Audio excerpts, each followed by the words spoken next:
వివాహం కావలసిన వాళ్ళు ఇక్కడ ఉన్నారు, వివాహం చేసుకుందాము వద్దా అనుకునే వాళ్ళు ఉన్నారు, లేకపోతే వివాహం చేసుకున్నాక ఎందుకు చేసుకున్నాము అనుకునే వాళ్ళు ఉన్నారు, తర్వాత వివాహం చేసుకొని ఇంకా సర్లే కానీలే అని రాజీ పడిపోయిన వాళ్ళు కూడా ఉన్నారు, వివాహాన్ని ఆస్వాదిస్తూ ఆనందిస్తూ ఉన్న వాళ్ళు కూడా ఉన్నారు. సో అందరితో ప్రభు ఈరోజు సాయంత్రం మాట్లాడాలని మీ మనసుల్లో ప్రార్థన చేసుకోండి. వివాహం మన దేశంలో సాధారణంగా బయటవాడి మెప్పు కోసం చేసుకుంటాం మనం. ఎందుకంటే మన దేశంలో వివాహం అనగానే ఒక అట్టహాసం ఉంటుంది.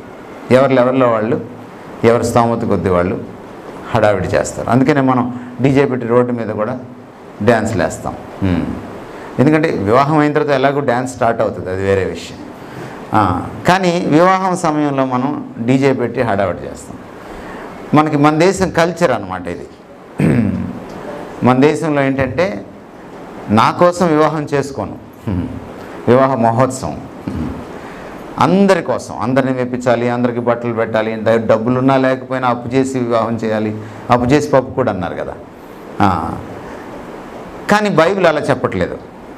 వివాహం మొదట దేవుని కోసం, తర్వాత దంపతుల కోసం, ఆ తర్వాతే మిగిలిన వాళ్ళ కోసం. సమాజానికి వివాహానికి కూడా సంబంధం ఉంది, కానీ సమాజాన్ని మెప్పించడానికో సమాజంలో ఒక సర్టిఫికెట్ సంపాదించడానికో కాదు. ఏది వివాహం. వివాహం ద్వారా మనం చేయాల్సిన పనులు చాలా ఉన్నాయి. అది చాలా ప్రాముఖ్యమైనటువంటి విషయం.